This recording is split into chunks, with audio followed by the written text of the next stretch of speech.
Hello on the Rockers. Today we have a little royalty besides us queens. We have performer and beauty and fashion creator, social media maven, Colby is here, hot off her win off Miss International Queen USA. With my co-host, model musician Stephen Daler here, and me, your sassy host with the sassy most. Buttons and bows and pantyhose on the Rocks podcast. The place where we're too glam to give a damn. Raise a glass. It's on the rocks. You're a little early. It's not.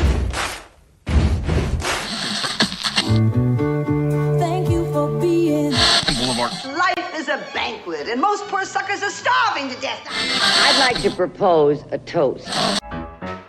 This is On the Rocks with Alexander, where I drink with your favorite celebrities as we talk about fashion, entertainment, pop culture, reality TV, and, well, that's about it. So pop a cork, lean back, and raise a glass to On the Rocks.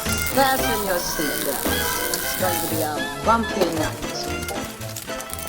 Well, hello. Welcome to On the Rocks. Follow us on Instagram and TikTok at On the Rocks On Air, and on Facebook, On the Rocks Radio Show. Send us an email. Book us for a pride, funeral, quinceañera, bris. We don't care. We'll show up. Info at ontherocksradioshow.com. Also send us your comments, your guest requests, and your guest questions. Yes, this show is presented by Straw Hut Media. You can watch and or listen to every one of our over 400 episodes at ontherocksradioshow.com, YouTube, Facebook Watch on I Love Gay LGBTQ, and Bear World Magazine. Rawr. Gotta love our bears. All right, well, you and I get tipsy. We have a very special designated driver tonight. That's one way to put it. Yeah. Beep, beep. Beep, beep. She's gorgeous. She's going to drive us home after this. After our sips. Colby, Hawaiian-born Thai woman now based in LA. She steps into the national spotlight with a clear focus, transgender, economic empowerment. She's a professional drag queen, daughter to one of our faves, Sasha Colby. Yes, shout out to Sasha. She's a content creator, genius with a niche in beauty and skincare, and she's hot off her win in Atlantic City as Miss International USA. She will go on to represent the USA in Thailand this September for the Biggie competition. Please welcome, making her On the Rocks debut, Colby. Oh, am I supposed to cheers? Yeah, there you go. Yeah. Thank you so much for having me. We love when we have a designated driver because it's like, Yeah, because how if they're going to drive. You only need one. I know. my poor Uber driver. Oh. Welcome. Thank you. I'm so excited to be here. So I feel like I know you because of your social media and because, everywhere in LA, but like we've never crossed paths. Yes. Yeah. Like in the same circles and whatnot. And you're a good friend of Sasha's. You performed with her many places. Yeah. Isn't like a trench involved or something? We just talked about that. We were just there's an inside joke that I have with Sasha Colby where it's like open trench and it's a tramp stamp kind of thing, but yeah, it's funny. I've heard about your open trench.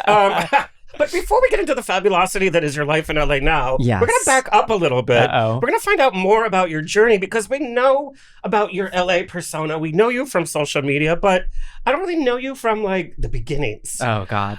You come from a Thai family, born and raised in Hawaii. What did you learn from your Asian culture that has best prepared you for life?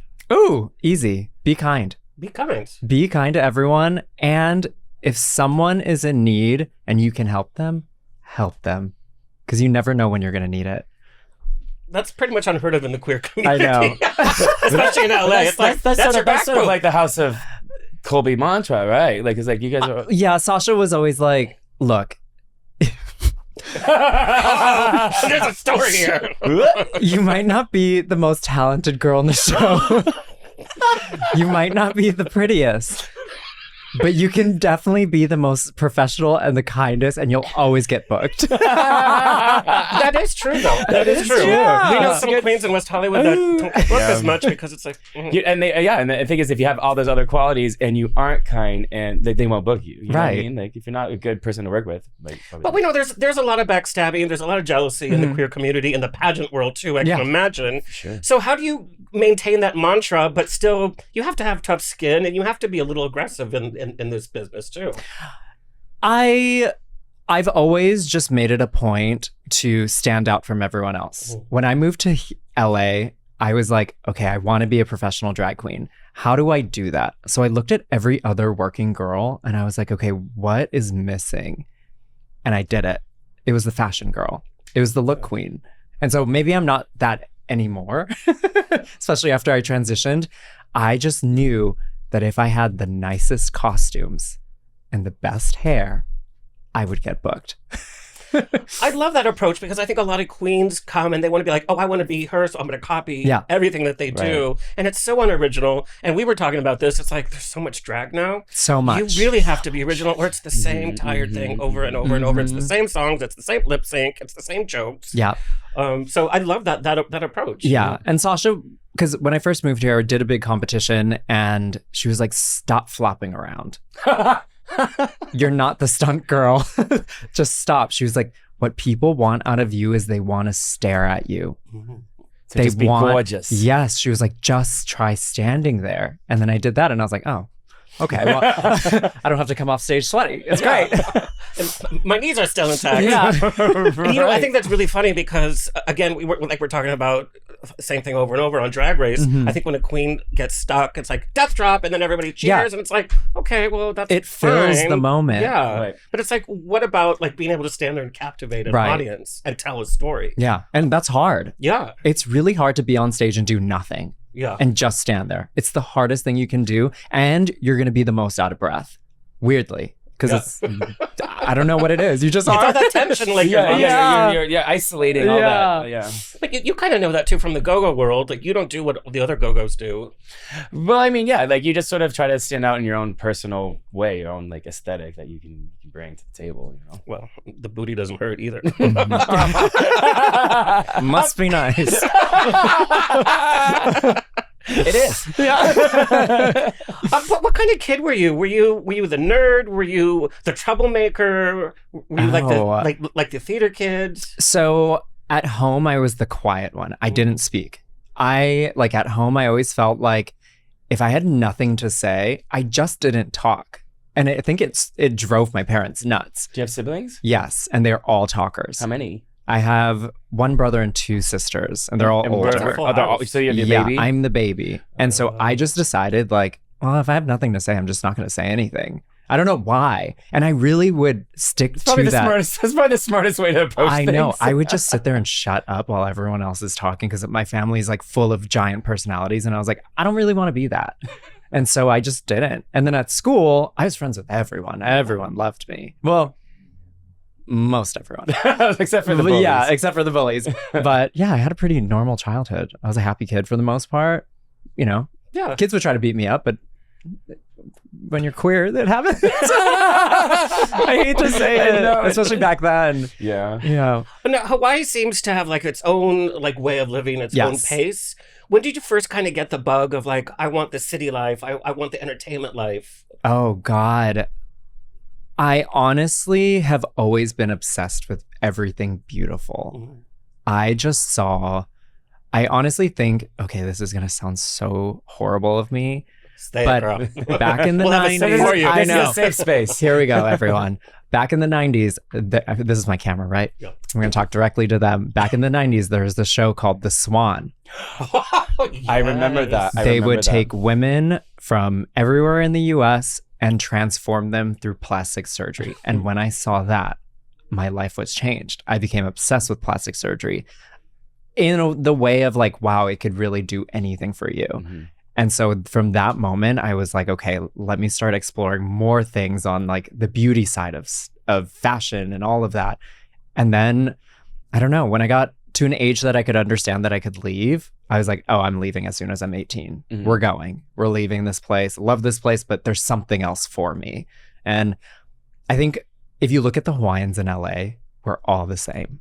Interesting. Yes, all of us, and we're all very close because we all know each other. It's fun, yeah. You know, we all were like, either you want to be a dancer, or you want to be a performer, or you want to be an actor or an actress, and they all left. Yeah, because why would you leave Hawaii of all places? You're in paradise. It's comfortable. Yeah. I'd be miserable there. You know I would be because I hate it's outdoors. Hot. I hate anything outdoors. Like if I went there, I'd just be inside the whole time. I mean, you could be inside. Well, look at you, good caftan, go outside. The big hat, the big glasses, little hockey fan. We'll TV you up. Yeah. But that's an interesting take because the Swan, we know the aftermath of the Swan. Many of the contestants were traumatized. Their lives were ruined. Yeah.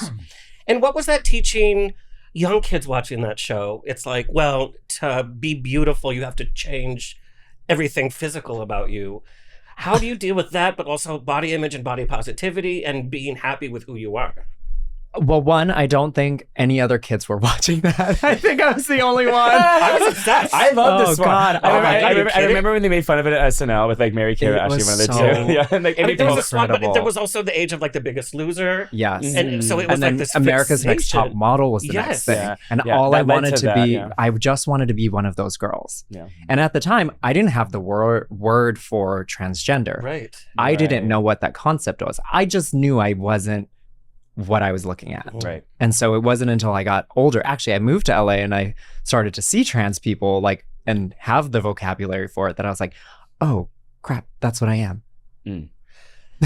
So when did you first what was your first exposure to anything queer, whether it was drag, Mhm. whether it was somebody gay in the family or in growing up? What was your first kind of click? There was a neighbor of mine who had a foster kid who happened to be like a family member. And she was trans from what I understood. I didn't know word for it. it. So I just saw a girl, but I knew something was a little bit different about her. But that was like my first foray into it. And then I also have a gay uncle. Also didn't realize like he was gay. Just thought, He was fabulous. snazzy dresser. I thought Uncle Mickey was the roommate. So, you know, like it was one of those. You're like, oh, he really has That a is roommate. funny. Yeah. Yeah, I They've was been like, friends forever. I know. 20 years. So I've always been around queer people and queerness. I just didn't have no one taught me what it was. So Well, I because just they had no didn't make idea. it seem like it was different. No. Yeah. And I think everyone around me knew. Mm. That's kind of hard to hide. So how did your family react when you decided you found came out out, who you basically, really yeah. are? So I They had the actually word for it. transitioned later in life. Right. I transitioned, I think I started transitioning when I was like 29 or 30. And oh God, Sasha and my best friend August, they hate me for the way I came out to them. It's really, really just very me. We're in Hawaii for Pride. Sasha was performing, she was the headliner. And we're sitting on the floor just in the morning having coffee, whatever. Somebody said they needed to go take their medication. And I just nonchalant go, oh yeah, I need to go take my T blockers. And that's how they found out. And she just goes, What? What the fuck did you just say to me? And I was like, oh yeah, surprise. So when I then the next year actually didn't tell really anybody after that because I wanted to transition quietly. Is it tough because starting your transformation on your own Mhm. must have been very lonely when you didn't have that to share with people what you were doing? It was, but it wasn't. So I just made the decision to start transitioning through a lot of therapy. And my therapist was like, okay, look, if you think this is the right thing for you to do, start it. You can always stop. And so I did that. And I just, for some reason, I felt like if I put my toes in and it's not for me, it'll be easier for me to like not have the shame of going back. But I didn't look back clearly. Right. So here I am. Right, like why announce it and then all of a sudden you like change your mind later. Yeah. Which people have done. Oh, And, yeah. you know, we're I've always known- evolving I've and known people figuring that out have who we done are. that. Yeah. And because I transitioned later in life, I still had that in the back of my head. Like, how can I be trans if I never did it? Like, if I never took the step to do it, how could I do it now? Like, how could I be that? And so it was scary. I'm glad I did. Because look at me. No, I'm just kidding. Look at me now. I was like, wait, Yeah. amazing. I have a crown. Yeah. So you're in Hawaii, but you ended up in Miami, right? I did You end went up to in school. You got your Miami. Bachelor of Arts in Miami. Yes. What was that decision going from Hawaii to Miami, not just right to LA, but So I did go to I was in LA. So we're getting the scoop now. I know we're getting the scoop. So after high school, I ended up going to LMU and I was partying. I mean, like those rich kids out there, wow, they opened my eyes to a whole other level of life. And I went from a straight A student in high school to like barely passing. And my family gave me an ultimatum. They were like, if you don't move, we're not going to support you. And so I had gotten a big scholarship from the University of Miami out of high school. And so we reached back out to the dean of admissions. I told them the story. I'm not doing well in school, but if you let me in, I'll prove you wrong. Like, I'll prove I can do it. Yeah. And so I got in, and I had no scholarships, I had no friends, but all I had were books. So I just sat my little butt in the library and I just studied. And yeah, and I left Miami. Miami's a party city, though, too. Especially back then. Yeah. Yeah. So I think I was partying a lot. And after college, I kept partying because I was working in a digital agency. And back then, those digital agencies, they also party and they party hard. Yeah. And so I was partying. And then I got sober. And then I realized Miami, like, okay, like I've done Miami. This has been great. But I think it's time for me to go back to LA. Miami, you were traumatizing. Yeah, I know. Something was calling me to LA and I was like, I just have to go. You know, I had August there, my best friend. I had Sasha there. And I was like, I already have such a tight-knit group there. It's not going to be like moving to LA with no one because I can't imagine what that's like. That's not comfortable. No. Yeah.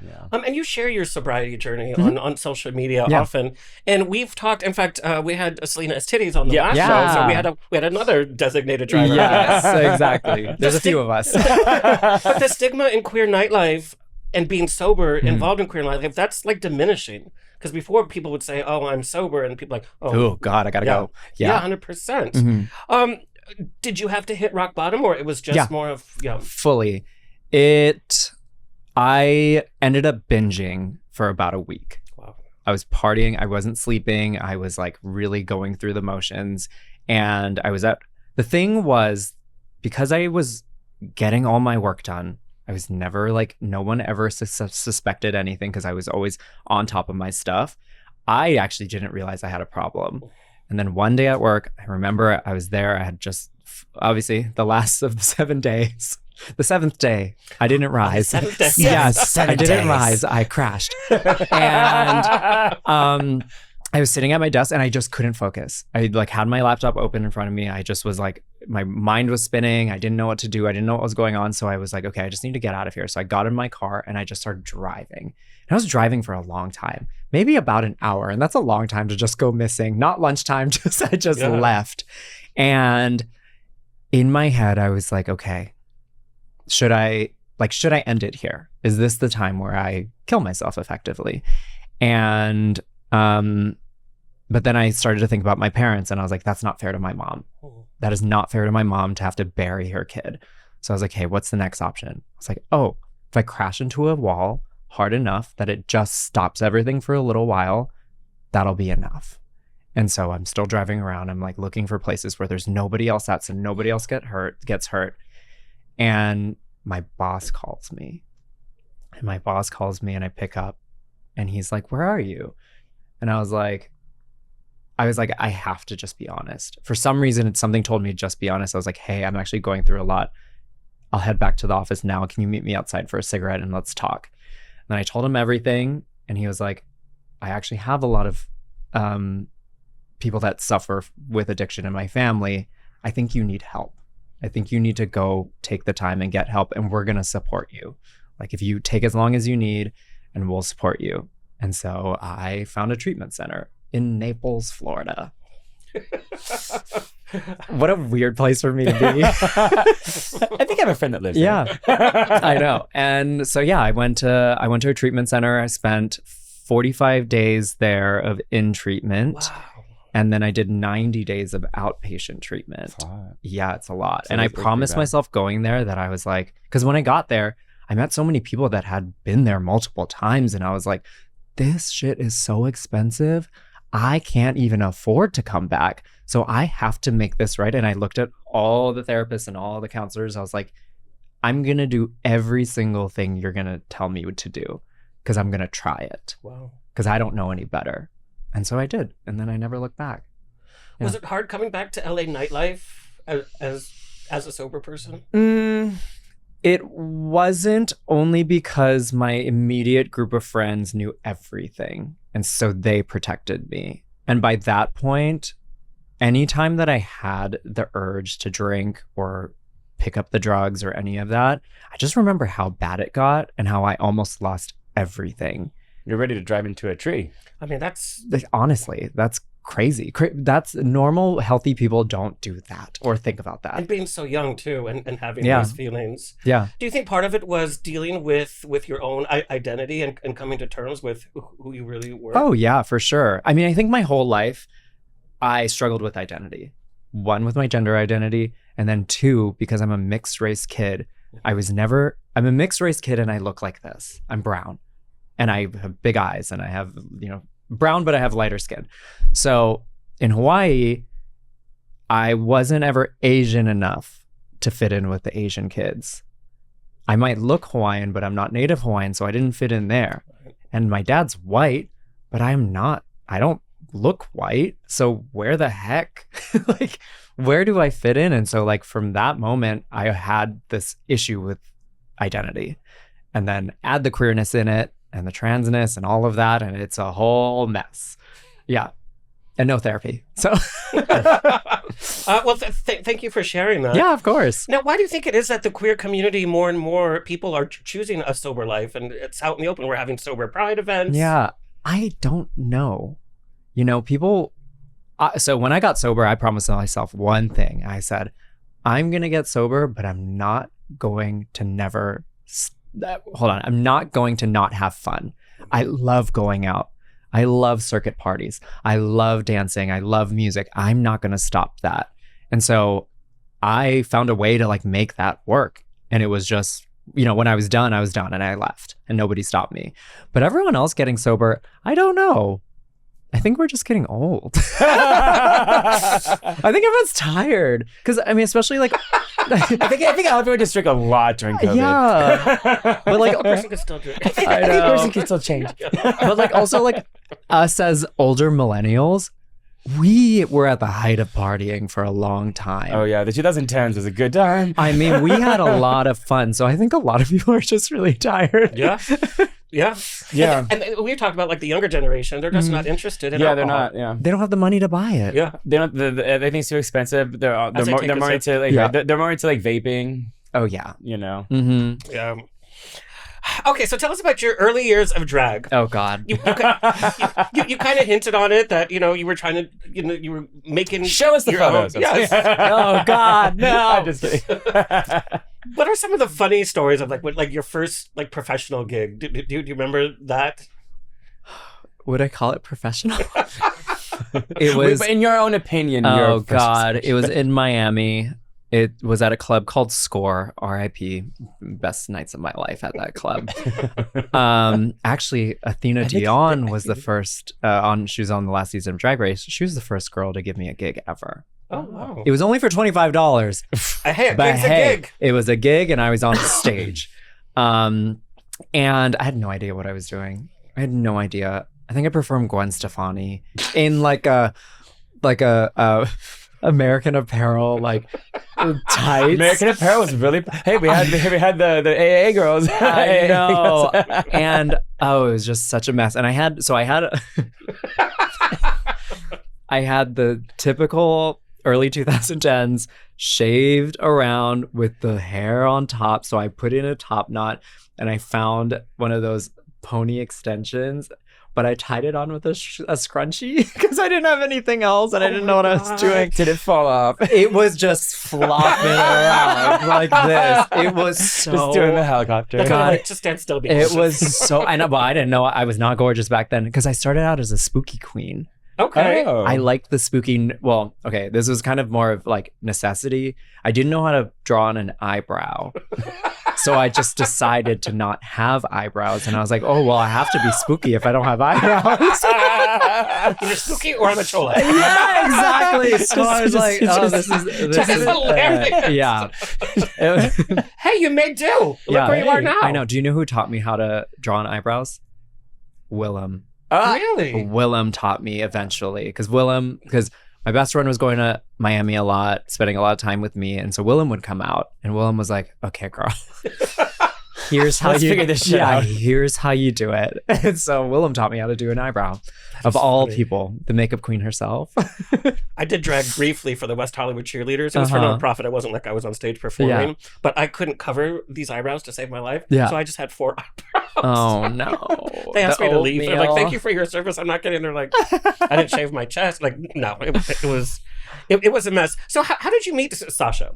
Oh, so my best friend was actually doing a fashion presentation in Miami, and Sasha was one of the models. And we were all going, I think we were actually going to Fort Lauderdale to one of her shows, but nobody told me who was coming or whose show we were going to. We're just getting in a bunch of cars and going up to Fort Lauderdale. And we walk out of the hotel, walk into the car, and I just turn around and I see Sasha Colby, and I'm like, oh man, I'm never the person to fangirl, but I have to.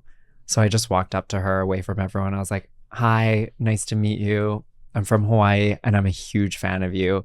And we just, from that moment, we were just kind of like, maybe we're codependent on each other a little bit. Probably. But coming from Hawaii, like you had that. I slept in her bed that night. Wow. Like we got close that like quickly. instant, yeah. It was instant. So there was no weird conversation about that. And I actually wasn't her daughter till years later. You had to earn your I was the only one to have to earn it. Wow. Carrie got Wow. That's Carrie tough got love. Here's some tea. Carrie got a drunken night at the Abbey. Tupperware didn't do anything. Yeah, Sorry. I know. I had to go through the ringer to get that title. Wow. Yeah.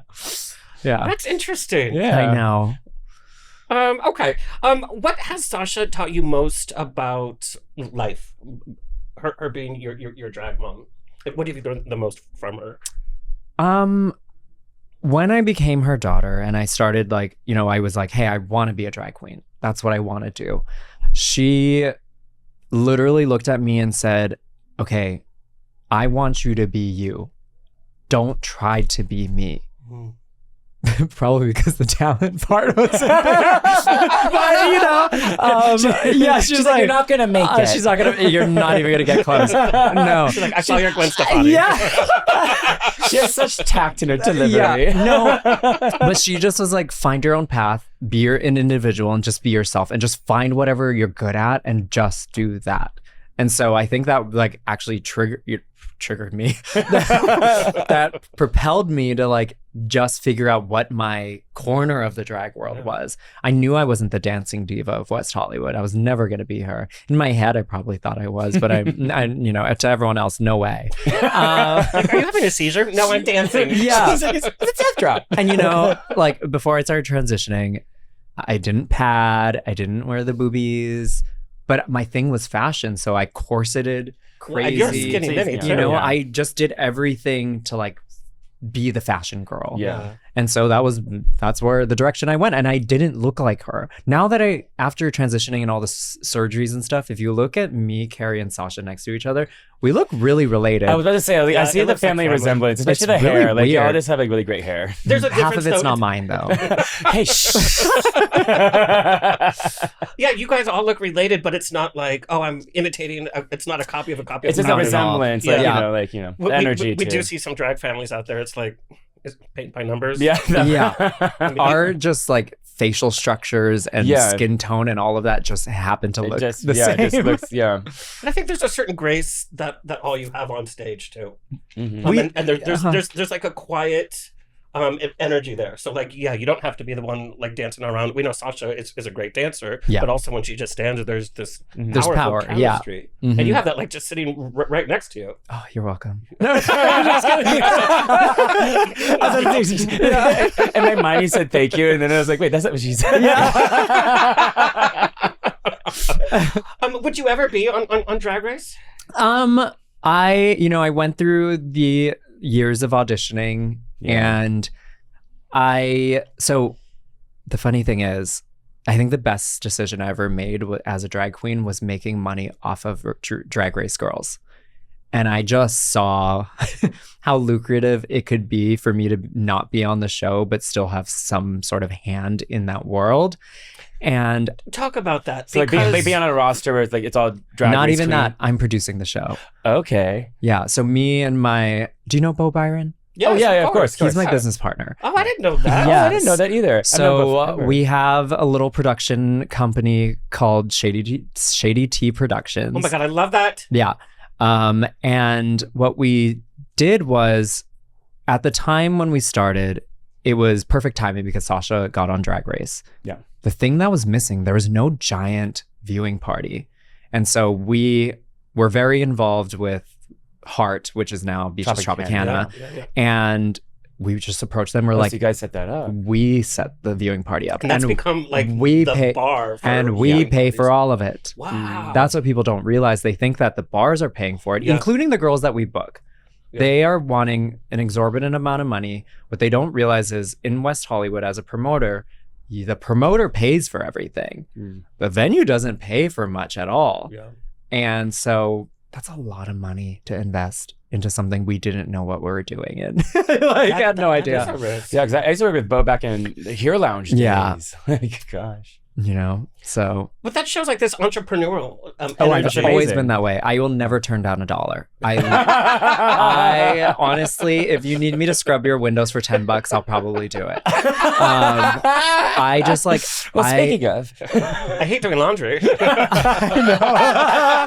I'll send you the contract. Laundry brought to you by Shady Tea. I advise you. Yeah. Exactly. No, I've always been somebody that had multiple jobs, multiple streams of income, because I was so afraid of losing everything. I was so afraid of just like one day, like, I don't know, losing this one big part of my career. And then what am I going to do? So I have to have multiple backup plans. And so when we took this jump to, both of us had produced small drag shows, drag brunches here and there. We're like, I think we can do this on a bigger scale. And so we did. And, it's been great. Yeah. I mean, it's been hard because one, Drag Race isn't as lucrative as it used to be. yeah, it's a little oversaturated now. Yeah. And LA doesn't care about Drag Race like these smaller towns because we have the Drag Race queens literally walking everywhere. Yeah. Yep. That's exactly I mean, hosting right. every, on Friday nights when we have, the drag race showings Yeah. at every single solitary bar that's in West Hollywood, Yeah. usually a drag race girl is Mhm. hosting it. Yeah. At the bar. And so it's been harder and harder to keep it up. And so like definitely have to shift in how we approach things. But like going back to the Drag Race thing, as much as a platform as that would be for me, the ultimate in terms of the drag world, I have a hard time thinking about it financially, where I have to spend all the money on all the looks myself. Right. Yeah. It's a very expensive show to be on. And my career is in the hands of someone else. Your image is in the hands of Yes, someone else. they could PR and they everything. could send me home the first day just because. That would ruin I'd be worse off. Because I mean, we all know Yeah. that the Drag Race they basically like already have a list of like, oh, this is the villain, this is the hero, this Yeah, is that. there's They characters. already have the characters, and then they set it up at. So I mean, obviously, you can't like shoot the gun without giving the ammunition. Exactly. But they can still edit it in ways where you say something in episode 3 and they apply it in episode 7. Mhm. So that's scary. I'm sure. Yeah. And I think so many girls go on the show and they discover who they are, and then we see their drag evolve. You already know who you are. You I already know have who I your am. brand. That's going to be so hard to mold me to. Right. So But do you think that confidence would actually be a benefit? Because I mean, Sasha Colby, when she was on the show, she already had herself established. She knows who she is. We knew she was going to win from the first That- episode. I mean, Everybody we knew. called it Yeah. the Sasha Colby Yeah. race. Thank Like, God. we all knew. The second that she told me, I was like, "Oh, girl, you're gonna win." But that was a gamble for her. She wasn't one of the youngest girls there. nope. And it could really So backfire. it could benefit you backfire. though, but it could still like what happened with her. Yeah. It could benefit you because you're strong in your person and you're strong in your style and your aesthetic. That you won't get affected by all the drama. I never say never. I don't know. I might change my mind come whenever they start auditions again. You never know. But I just I have seen season after season where girls are struggling more and more to get booked because all of the clubs have dried up. Yeah. Everyone's funds have dried up. So for me to even fathom investing that much money and the return is so minimal, maybe I'll make my money back. That terrifies me.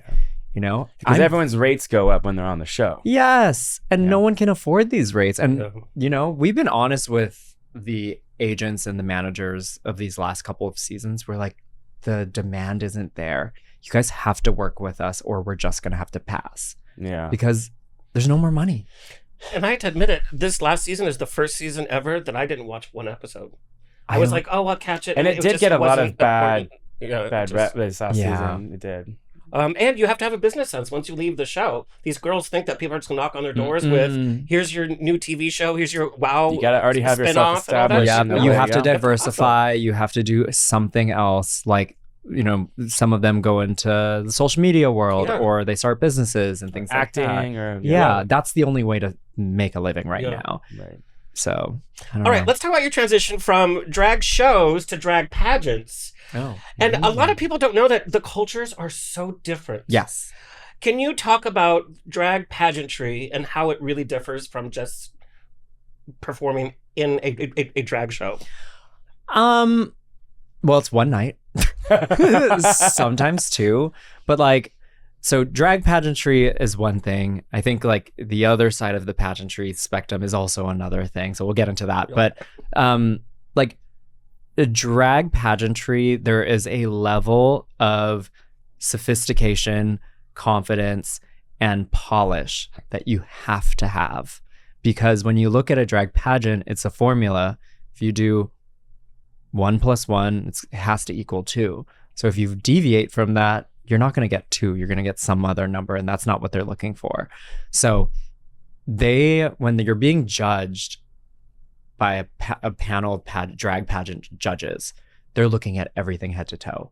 They're looking at everything you're doing, and they're critiquing it, and they're taking off points, and literally it's immediate judging. And here in like West Hollywood, of course, everyone's judging what I'm doing as a performer. They're like, oh, she can't dance. Like, ugh, boring. But like, that doesn't really mean anything to me because I'm not in a competition mode. So there's that. And then there's the other side of pageantry, which is what I just did. So Miss International Queen is everyone, obviously there's the beauty, there's the glitz, the glam. But at its core, it's about purpose and it's about having a platform and a very strong point of view on the world. And so like you put all that together and I don't know. I don't know what to say. But what I've heard is that the pageant world is very, very cutthroat. Oh yeah, for sure. 100%. I mean, everyone's after, there's only one girl that can win. Yeah. And you never know what the judges are looking for. Every system functions differently. They're all looking for a different thing. And yeah, it's kind of like 40 girls after one job, but everybody's in the same room. Is it like, do you have like a little bit of camaraderie, but like competition, like Miss Congeniality, like kind of like? Kind of. Yeah. I think drag pageants, maybe, in my experience, I found that drag pageants were less about the camaraderie. Okay. But say Miss International Queen USA, I had the best week of my life with these girls. I had so much fun. So I don't know where that comes from because maybe the stakes are the same, but in my eyes, I think the stakes for me for MIQ was a lot higher. And so I was like, the fact that I'm having so much fun, I don't know if this is normal or not, but I'm going to keep doing it. And you waited a few years to compete, right? Yes. So I was actually competing in a drag pageant in Texas and don't need to talk about it. Yeehaw! Google it later. It went horribly wrong. What part of Texas? Dallas. I just didn't, it was not my best night or best anything, to be honest. Yeah. I got kind of talked into competing. And so I competed in a prelim here. I got first runner up. So I got a ticket to go. Was this your first time? With this pageant, not my first drag pageant. And the caveat was the pageant was in a week and a half in Dallas. I had to prepare. I had nothing. I had nothing to prepare for, but something told me if I want to do pageantry, just do it so you have a little more experience under your belt.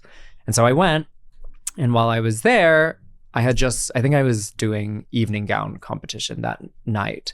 And the owner of MIQ USA was there with the recruiter, and they approached me. And Couldn't have been that much of a disaster then. well, thank God they didn't stay for finals night. I went from 4th place to last. How does one do that? Do you get an award for that? It was, Place. I will say that it took a lot of talent for me to screw it up that bad. I can't imagine. What did you do? Fourth We to don't need last. to talk about it. It's like Mario Kart. You got hit with a blue shell or something. I put my trust in people, and instead of like putting my foot down and saying like this isn't going to work for me, I just let them take control because I was so overwhelmed and I was so out of my element that I just let things happen that I shouldn't have let go on stage. So there was that. But yeah, it all worked out for me. Yeah. Yeah. You're here now. Yeah. All right. So tell us about Miss International USA, Yes. Queen USA. What were some of the not challenges, but what were some of the like categories? So you have evening gown, swimwear, closed door interview. So that's where you're with the judges for 8 minutes and everyone's just firing questions at you. And then you have 2 rounds of onstage question and answer, but you only have 30 seconds to answer the question. That's it. That's pretty fast. Yeah. So it goes from, we had 25 girls for prelim night, which is just evening gown and swimwear. And then that gets cut down to 15. Then we do the same 2 categories. Then they got cut down to 6. And then we do, each one of us had a different question. Then that got cut down to 3. And we each had the same question, but we couldn't hear what the other person was saying. And then I won. What do you think was your best and what was your most challenging? My best probably was, it has to be onstage question and answer. That final question is what got me the title. I just knew exactly how to answer that question. And it was, how was Dallas? horrendous. No, it was, what is one lie about the trans community that you would like to, I don't know, is like essentially like refute or like clear up or, turn that around. So that as soon as I got that question, I was like, oh my God, I think I could win. I know exactly how to answer that. Because I was actually the third one to answer the question. So I didn't get to hear anybody's after me. So I was standing there in the back like, oh, maybe these 2 had better answer than I did. I have no clue. And I it worked out. And which one was the most challenging? Swimwear. Because swimwear, you're as close to naked as possible. You're not hiding behind a gown. You're not hiding behind anything. Very vulnerable. It's very vulnerable. And I had to get over the fact that, in the US, I think there's an ideal body for trans women that's very prevalent. I'm not that girl. I'm tall and skinny. So I had to learn ways to position my body to give it shape without having the accoutrements. So that was just more me getting out of my head. Yeah. And what went through your mind when you were announced as the winner? I didn't believe it at first. Because I was, oh my God, the whole crowning thing, I was so confused. I was not paying attention at all. I was in my own world. I'm sorry, everyone. So when they did top 3, they called second runner up. I thought I had lost. So already I was like, oh, well, I guess I didn't win. Maybe I'll come back. Like, well, she's pretty. Yeah, I was like, oh, maybe I'll come back next year. And then I realized, I was like, oh my God, wait, I'm still on stage. They're giving the girl like flowers and a sash. Like, oh, I still have a chance. And so it was me and Janae, and they called my name to win. And at first I was like, oh my God, I don't know if I just made that up in my head or like, did I really hear that? And then Janae grabs me and she's like, you did it, girl, you did it. And I was like, oh crap, I won. I don't know, it was crazy. Yeah. So, and the competition was in Atlantic City. Atlantic City. Did you get into any shenanigans while you were? No. There's no time. Okay. Also, there is not a lot in Atlantic City that I realized. I've never been. I've just heard it's almost like a Vegas though, right? Yeah, it's like a mini, I would compare it more maybe to a Reno. Okay. Does So that the feel better about little right? world. They have like really popular male strip clubs in Atlantic City. Do they? I thought so. I never got to go to that. Well, that's what I was asking. That's what I was asking. Did you get into any shenanigans? No shenanigans. There's no time. Okay. And queens don't do shenanigans. They just win. Yeah. So the big finale pageant happens in September. In September, Thailand. yes. You were of Thai background. Have you ever been to Thailand? No, I actually don't have connection to my Thai family either because my mom left when I think my oldest sister was, I don't know, maybe 3 or 4. Wow. And so my mom actually hasn't been back in almost 40 years. And I've never met anyone from my Thai's family. So actually my entire family's going.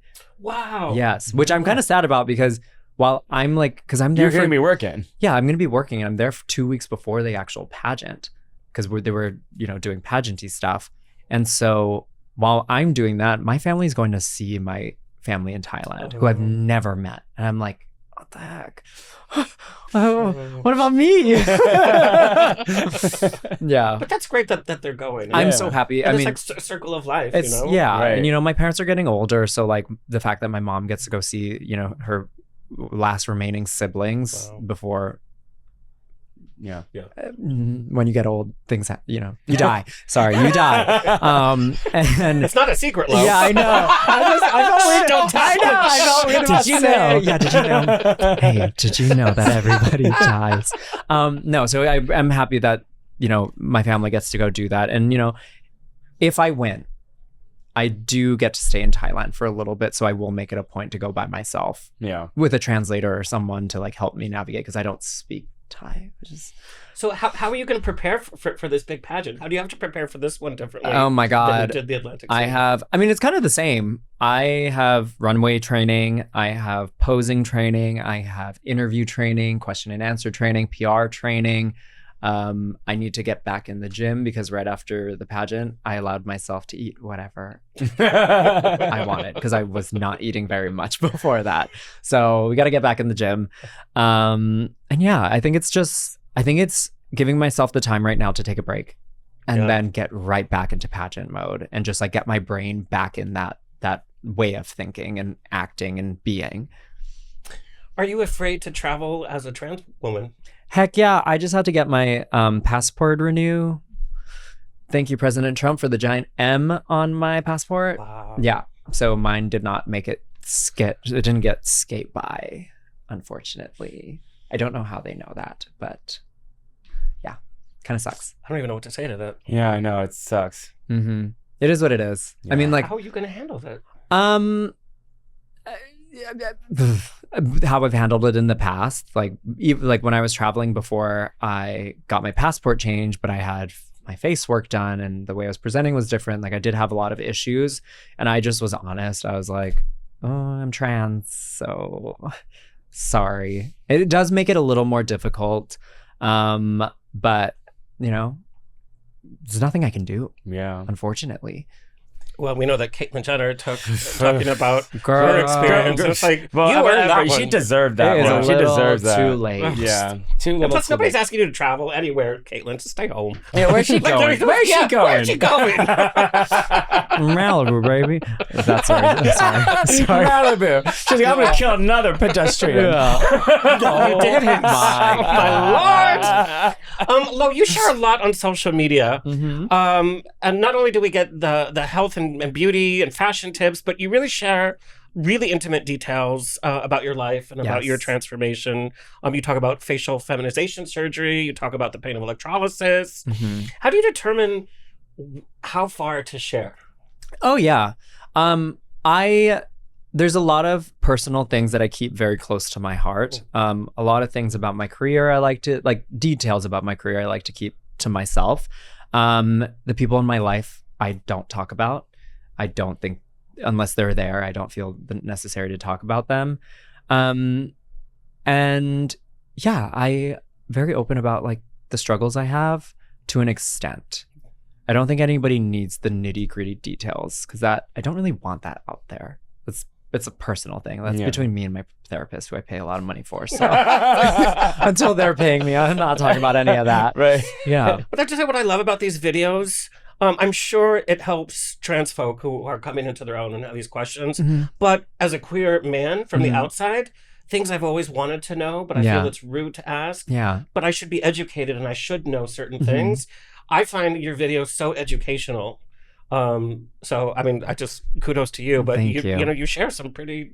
I do. Yeah. And you know what? On TikTok, majority of my audience is actually middle-aged women from the Midwest.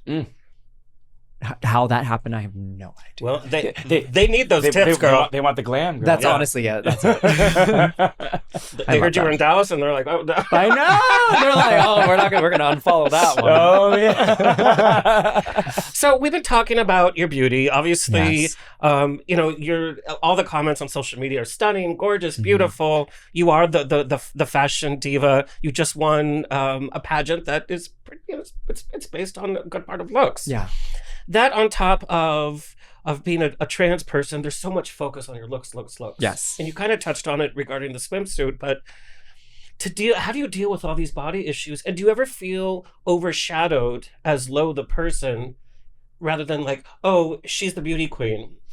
The way I deal with it is just I have to like really come to terms with like, this is who I am, and remind myself that if I tried to look like everybody else, giant hips and giant boobs on this body would look insane. And so I don't know. They're trying to look like you, by the way. Thanks. So that's easy. But then what was the second question? I already forgot. Do you ever feel like overshadowed? Oh, yes. Yes and no. Oh. The thing is, like, with the people in my friend group, they're all stars in their own right. So I was always okay being in the background. This is like the first time where I'm the one in the spotlight. It's been a long time coming, I think. And so honestly, it just feels good to be recognized. Good.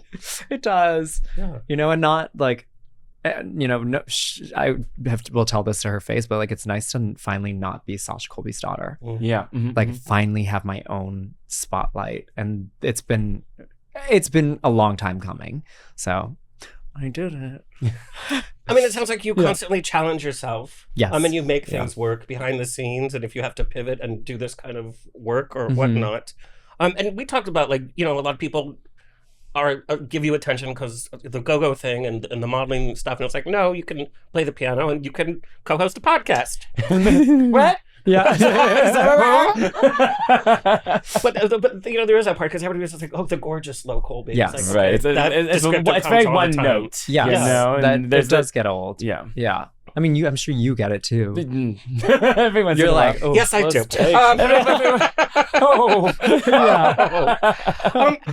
But part of we also see with the activists, you have already used your platform talking about the disparity with trans folk out in the workforce. Number one, just getting a job as a trans person. Number two, the age gap. The transphobia that exists in any environment, even in the queer environment. There's a lot of transphobia in the LGB without the T thing. There is a lot. I hate that. But you have used your platform. Your videos address this. Here are the tips when you're going on a job interview. If you're hiring, here's how you interview a trans folk. And you've talked about, like, you've done a whole myriad of jobs. Do you have any horrible jobs that you were like, oh my God, that just like cringe? I worked at Abercrombie and Fitch back in the day. Me too. Oh my God, that's so funny. I know, but I was... Oh my God, talk about body issues. Yeah, but that was before I transitioned. And I was one of the models, but not all the way in the front. But yeah. They had me on the floor, but realized I talked too much. So they put me behind the cash register That is funny. because I wouldn't have time to talk to people because they have to leave. That's funny. Yeah. That's funny. I was a jeans specialist. I just folded jeans all day. Sorry. Oh my God, that is funny. I don't think I've had any like horrible jobs. What were you doing when you were talking to your boss about when you hit rock bottom? What job was that? I worked in a digital agency. Okay. So I was managing multi-million-dollar projects at that point. After a 7-day binge.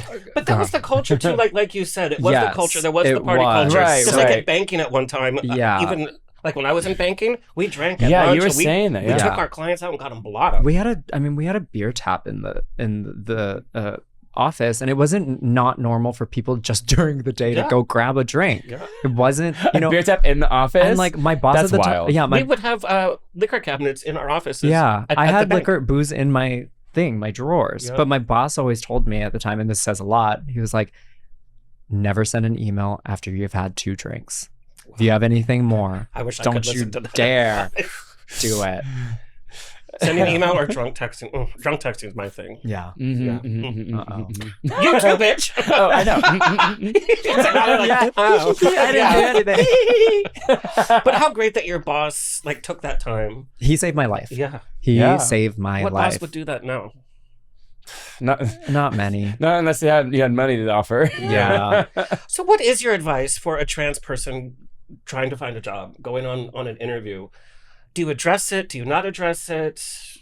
I don't think it's necessary to address it because sometimes people actually might not know you're trans. Right. And so there's no point in addressing it. I think that if it comes up, try to flip the conversation because the whole interview is about you Right. and what you can do for the company. Your ability. Yeah. And what an awkward, like, how would that come up? It does. Yeah, like, People don't know how to talk to trans folk. Yes. Really? If they see someone that like maybe is early in their transition. like what did they, like, I'm sorry, like, what did they say? It'll probably start with like, if they don't know how to say like, what are your pronouns? It'll probably come out as like, oh, sorry, how do I call, like, what do I call you?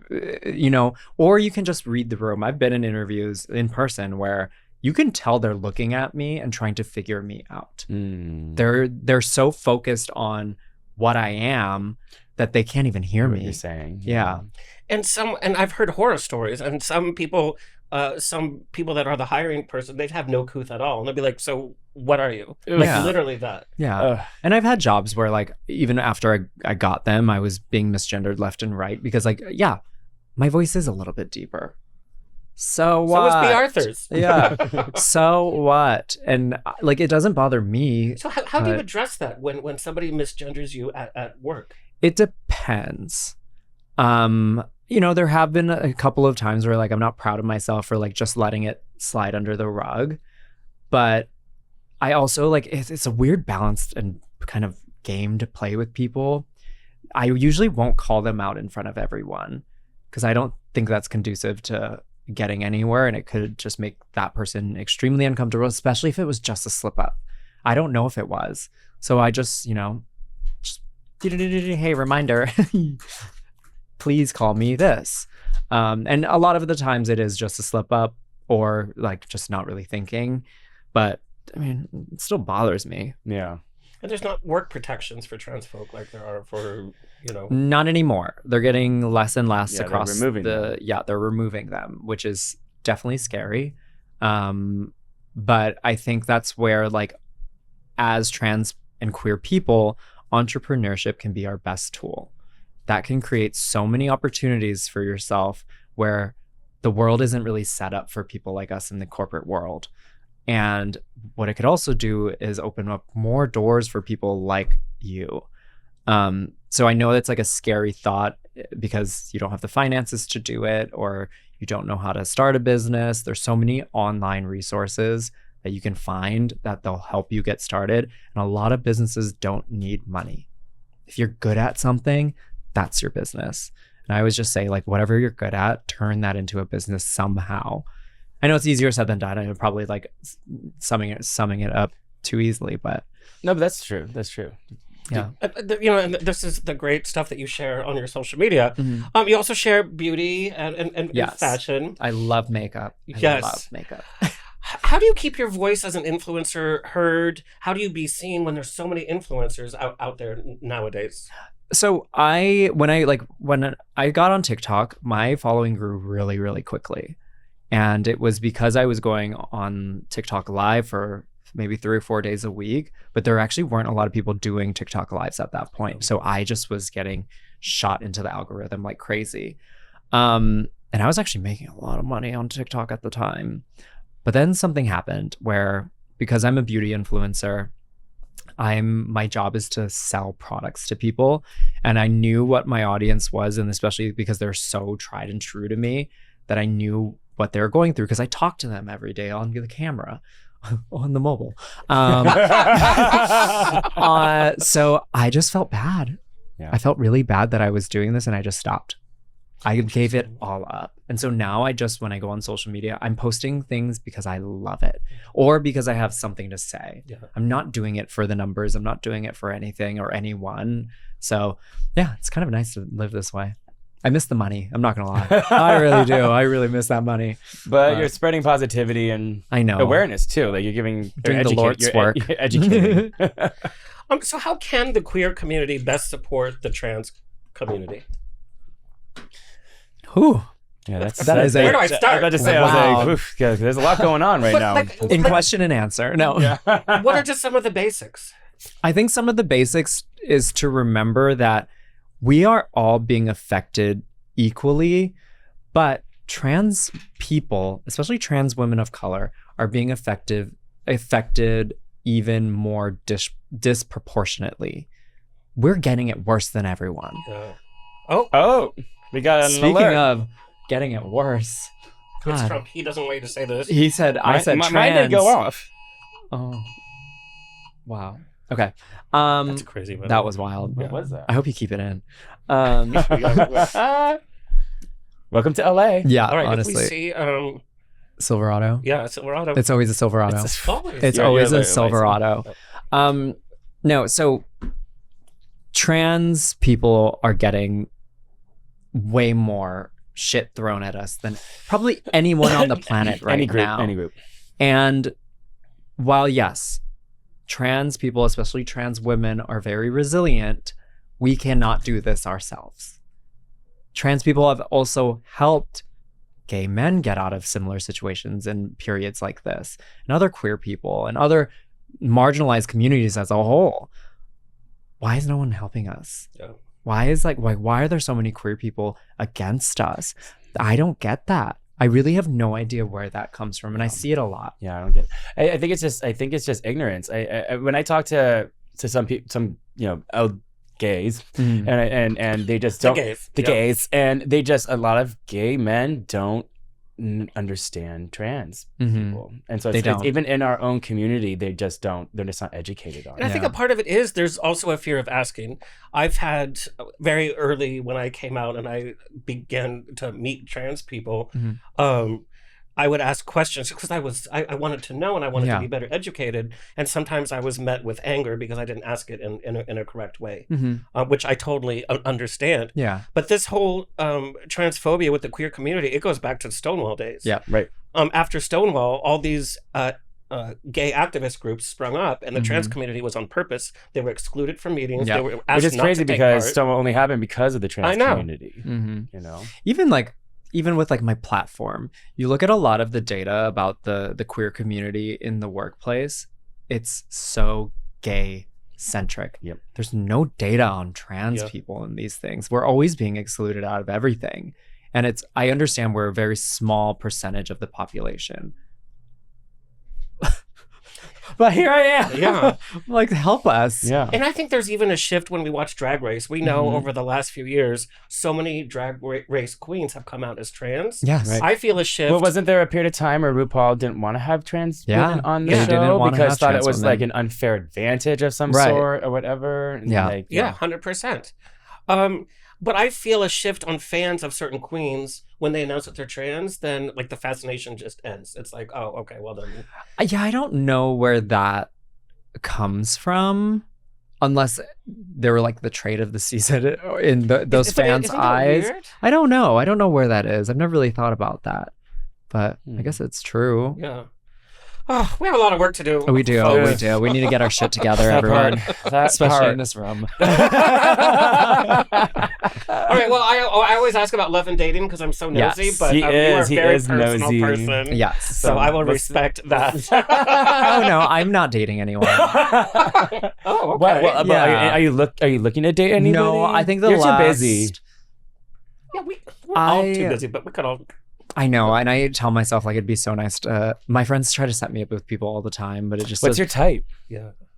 I don't know anymore. Like God, my ex was the like last person I think I was intimate with, which is so bad because it was just like a situationship thing, and I shouldn't have done that. I have a feeling you know who my ex is, but we'll talk about it after the pod. Probably We'll do. post it on our Yes. Patreon, yeah. which we don't even have. By the way. You know, does everyone ever say that you kind of look like Julia Roberts?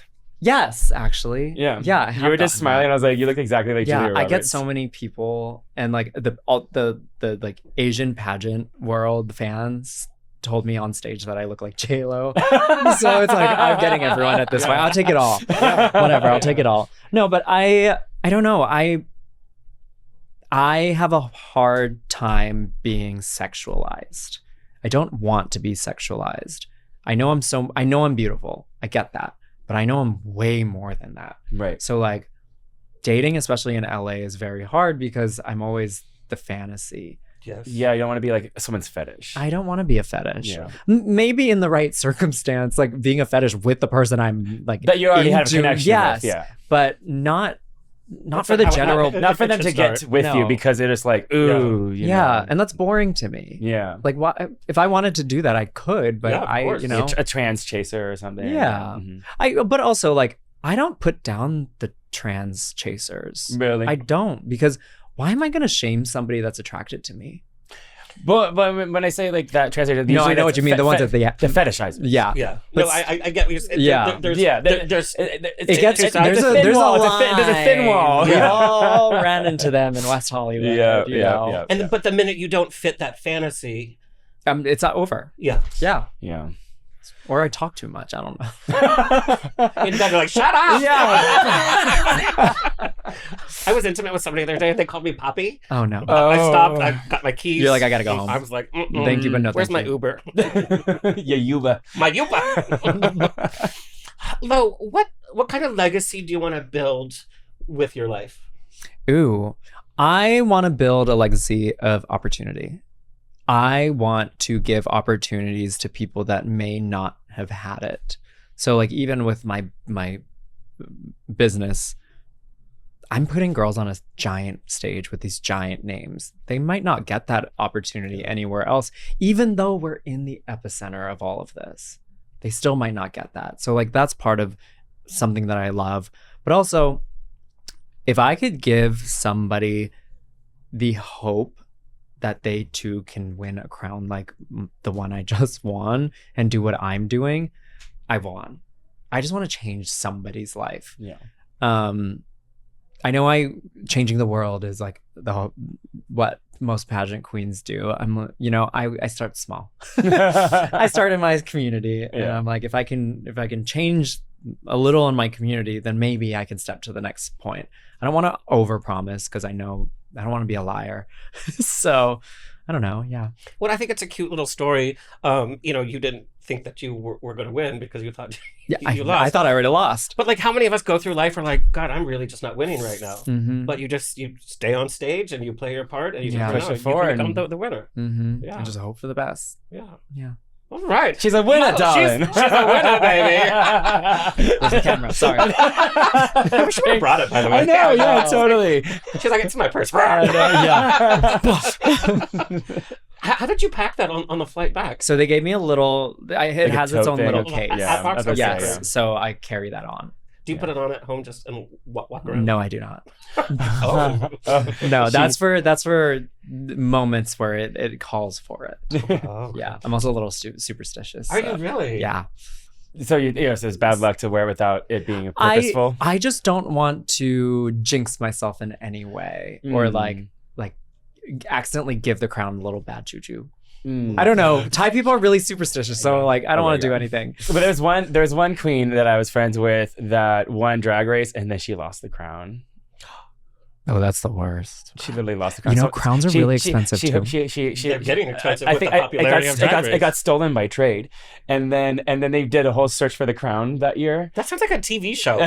They did though. They did a search for the crown for something. They did, because she was That's freaking funny. the fuck out. Oh, That's wow. funny. Yeah. Don't have trade in your house. No. Go to part. their place. Yes. Take No. their Don't stuff. let them see the crown. No. If they call you Poppy, leave. It is. Yeah. If they're calling me Poppy, I'm definitely leaving. Oh my god. Peace. Yeah. I'm out. Oh my god. Our apologies to the Hispanic community. Where can people find and follow you? You can find me on all platforms at the Low Colby. That's TheLoColby. There you go. With the little ding. Yeah. Yeah. This is the Disney Channel. Yes.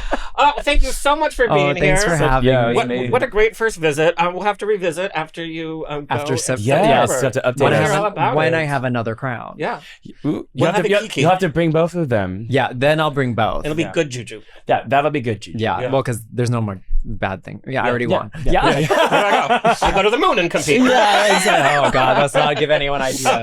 The first No. drag in space. Yeah. No. Everyone wants that voice. It's that drink. Hilarious, Stephen Taylor. I'm drunk. Yeah. No, you're not. I know. I'm I not. know when he's drunk. I know. He's like, You definitely don't. When I'm yeah. drunk. Well, that's it, folks. It's always a grab bag of fun here every week on the Rocks. Big thank you to our engineer Xavier in Straw Hut Studios for producing and hosting our show. Please like, share, and subscribe so we can continue bringing this fabulous programming coming your way. Until next time. Stay happy, stay healthy, stay sexy, and if you drink, stay tipsy. Bye. It's empty. This has been another episode of On the Rocks. Tweet me and slide into my DMs on Twitter and Instagram at On the Rocks On Air. Find everything On the Rocks for free at OnTheRocksRadioshow.com. Subscribe, like, review, and share. Until next week, stay fabulous.